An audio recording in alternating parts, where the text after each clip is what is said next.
I'd like to welcome to the stage here Daniel Lombroso, the director of White Noise,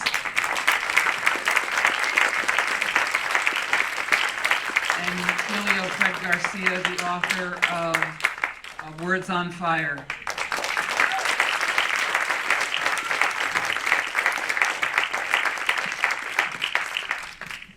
So I actually saw this film a few months ago, and seeing it again really was so much, even for me, more powerful than the first time. So we're going to have a question and answer with our two experts here, our filmmaker and our author, and then we're going to take some questions from the audience. So I suggest you start thinking about what you'd like to ask them.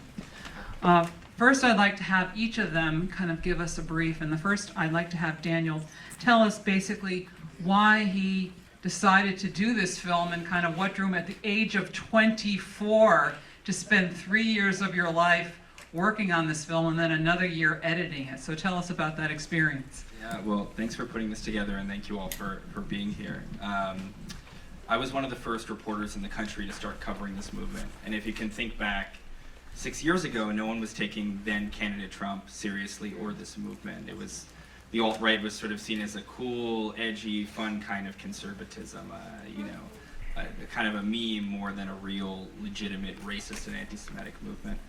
And you wouldn't know by my last name, but there's a reason I was vigilant about this. I'm Jewish, and both my grandmothers are Holocaust survivors.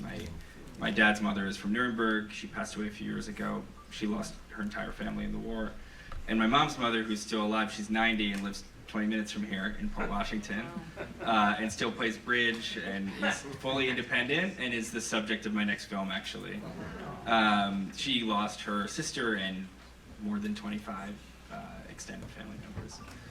So, I grew up kind of shaped by those stories, I'm sure like some people here, and I right away knew that this was something different. This wasn't the Mitt Romney, George Bush stuff, the old Republican Party. This was something much more sinister. So Fred, as you look at this, you've given us great insight in terms of how you call it out, and you're an expert. How do we, as basically lay people, when we hear language like this, identify it?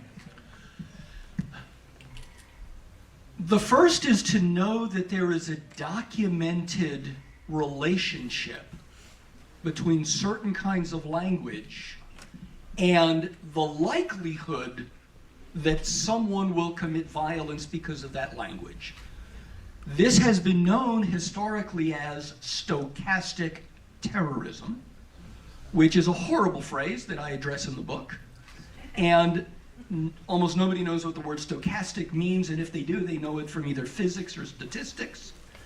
And it essentially means it is speech that creates a statistical likelihood that someone will commit violence.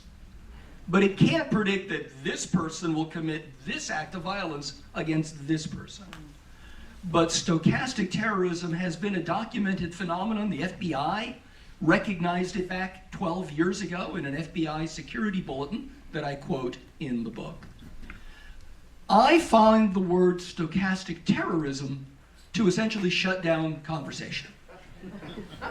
So what I focused on in the book is, can we reframe that idea by focusing on who is activated by that language and what do they then predictably do once they are activated.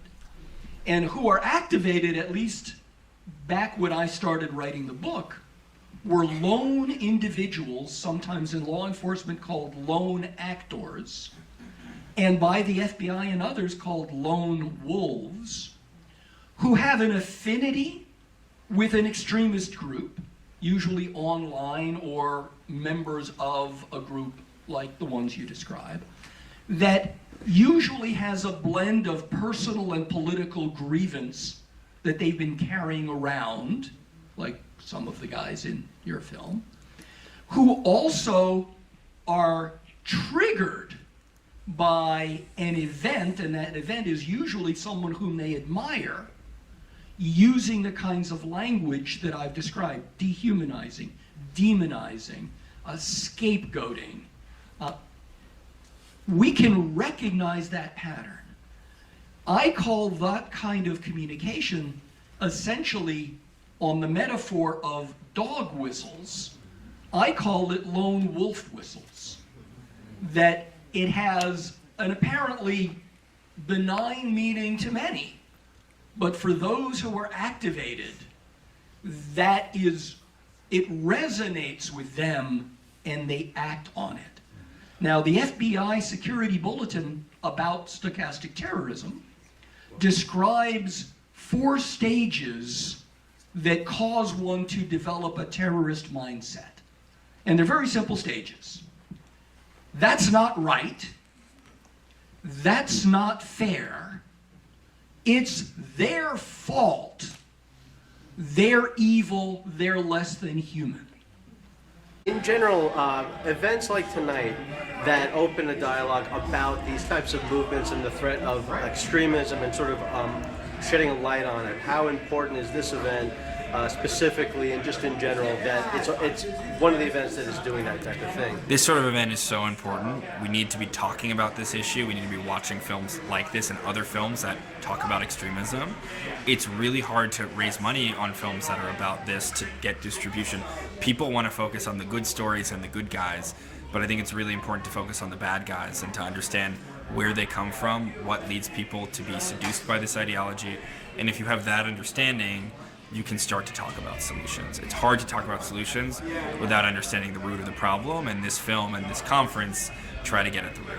Now, last thing before I let you go eat, and this is where the rubber hits the road because this is the Cinema Arts Center, and you're a filmmaker, and I know you're a journalist first, maybe filmmaker first, I don't know. Yeah. But how important is film? How important is venues like the Cinema Arts Center where you can have documentaries and have events like this, a community center that focuses on movies? It's so important. I'm a filmmaker who works for magazines, and what that means is the work I do mostly goes online, and it's great to have a huge audience with The Atlantic or The New Yorker, but it's never going to be the same as sitting in the theater, watching your film with other people and talking about it. For a filmmaker, it's the most important thing, not just for your own morale, which is great, but also to leave people with a lasting impression.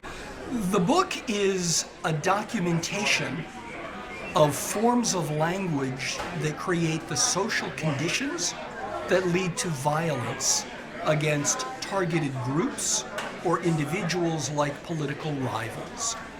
And I document 12 forms of language that have historically been associated with mass violence up to and including genocide.